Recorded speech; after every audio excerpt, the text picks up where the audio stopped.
Hey loves, it's Sarah Massey, and I'm the founder of Joie de Vivre. And I want to talk to you today about the power of social media and commercial tech. And first things first is I want to say something about Team Slut. Sex positivity, queerness, kink are anti-fascist. And when we love our bodies and when we can enjoy pleasure and we can enjoy joy, that's an anti-fascist thing to do. So I'm not going to just take off the Team Slut apparel when I'm also talking about political philosophy because that would be incongruous. I am always the same person. I'm super, proud captain of Team Slut. I'm also a co-owner and inventor of a technology that doesn't spy.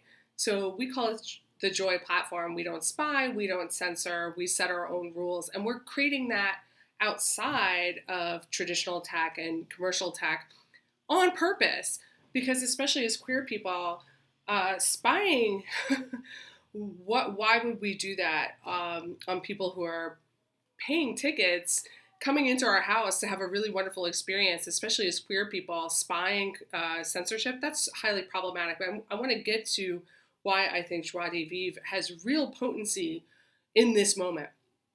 I want to reflect first a little bit on social media. Social media and commercial tech is developed to manipulate us. And what it's doing right now, this is 2020, we're about to go into a huge election in the United States of America. What it's doing is undermining information. We no longer have a set of objective facts that we all agree on anywhere because of social media. Because social media is feeding us anything that keeps our attention and keeps us clicking, regardless of whether it's true. So we have thrown out the concept that there's an objective reality, a truthfulness. That's out the window. And the only thing that's true is how much can I click and how much time can I spend on this. And so Google and Facebook and YouTube, which I'm on right now, they're all making money over how much time you're spending watching me. So I just want to be really observant of the fact that I understand that I'm using these technologies right now to communicate with you about why these technologies are problematic. So we no longer agree on an observable set of facts.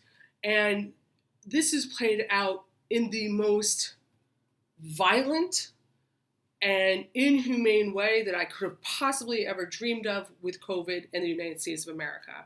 We have over 200,000 people dead in that country, and the impact of the disease is worse on the most marginalized, and it's borderline genocide. And I do not say those words lightly. If you know me, you know I'm a very serious person when it comes to my words.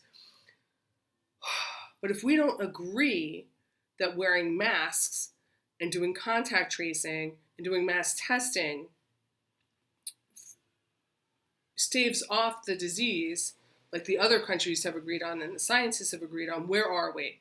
So what we've seen in social media manipulation in the United States is an election that was manipulated in 2016. And I believe that we're also seeing it being manipulated again by social media, because they're in the business of making money. They're not in the business of having an agreement on a set of objective facts that leads us to a democratically elected leadership. And we can see this play out again and again and again. You've just watched the movie. You don't need to hear it from me. So you can say, oh my God, it's Sarah Massey. What do we do? I'm addicted to my iPhone. I am. I'm not going to lie. I'm not going to pretend like I'm not. I'm addicted to Facebook. I love YouTube. I love SoundCloud. I love it all. Okay, so I'm a consumer and a producer, and I'm in the matrix with you. And as such, as somebody who really cares and has been studying, and I have, 25 years experience in persuasion and media manipulation, I helped to create a brand new technology at Joie de Vivre where we are not spying on you when you're on our platform. And what does that mean? There's no AI technology. And then, in addition to that, there's no censorship, because I believe that censorship is another huge part of this issue. And it's not censorship and like, you don't get to say this and you don't get to say that. It's no censorship in how can we be who we really are if we can't tell our full stories? Now, you can't tell your story on Facebook, and you can't tell your story on Instagram, and you can't tell your story on the Google, because they censor queer content. They censor imagery about our queer bodies, about our bodies. And ultimately, I'm also talking about, where do I have the space to tell my true, fullest story online? If you're going to censor me, if you're going to spy on me, in comes JoieDV, and we've created a platform without those rigors. It's also without record and without photography, and we ask that people honor that, because it creates a safer space for expression. And it's in our terms of agreement, and when you sign those terms, when you buy a ticket, if you photograph and if you record, I can come and sue you. And of course, I don't want to do that. What I want to do is have a community of people who are looking out and saying, hey, yo, if you want to hang with us, don't be doing that. And I think we are cultivating that, and we're being transparent about that, and we're facilitating accessibility and all of that as well. But I want to get to storytelling. I think it's a human right to be able to tell our stories. And part of what I think is disintegrating about our society and our culture is this censorship, this rigor that's occurring on social media, where I don't get to tell my whole story. I've been looking at Yuval Noah Harari, and he talks about finding who you are and understanding who you are fundamentally as a human, and meditation and processes that you can go through to understand yourself better, so that you have more wisdom about who you are than the computer has. I want to talk about this for a second, because I think it's really on point. So I'm middle-aged. I grew up with the internet. So the first time I started interacting with it, I was my late teens. But there's a whole group of people for whom the internet has always been available. And I don't think they know a life without it. They don't understand necessarily a life without a tool that's interacting with them all the time. And so what Yuval is saying is that we must know ourselves separate of the computer. So put it down and meditate, put it down and go to a quiet meditation, put it down and go hike in the woods, so that one can be away from it and one can know oneself well. And I really, really love this message. I've been studying Buddhism for almost 20 years, and it's facilitated my ability to know my mind, to know myself better. And I believe that I actually do know myself better than the computers know me, or the AI technology knows me, or social media knows me, because I spend a lot of time in my mind contemplating my thoughts separate. So contemplate yourself and contemplate your mind separate of social media and technology. However, we're in this time, so hold that as a true thing that one would love to aspire to do, to know oneself better than computers know oneself. But also, we live in this time of mass oppression because of COVID, where the technology really is serving to keep us connected, because we're not supposed to go outside, we're not supposed to go into groups of people.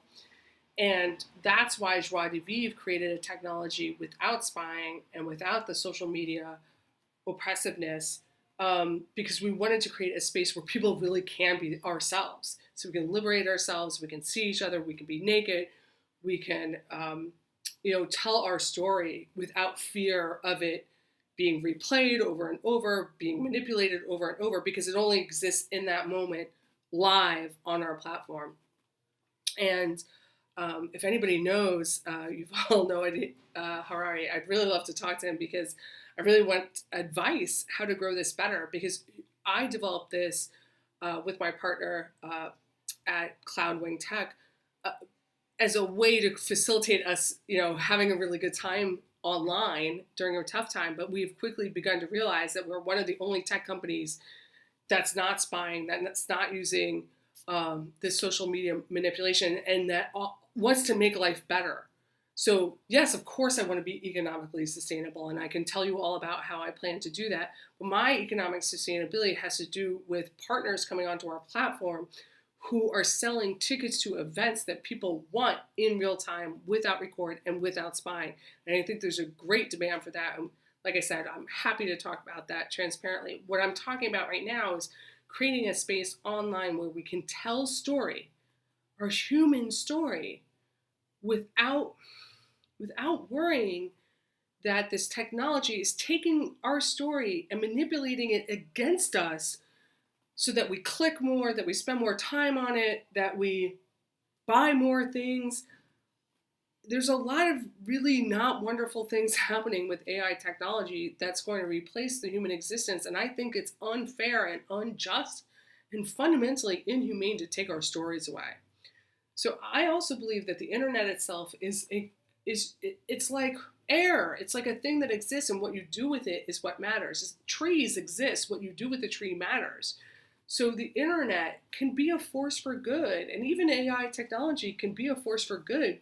But right now, the major force is capitalism. And if we're only about profits, we're not about what happens to people. I'm sorry, there's like background noise because I live in Paris and there's a ton of noise in Paris.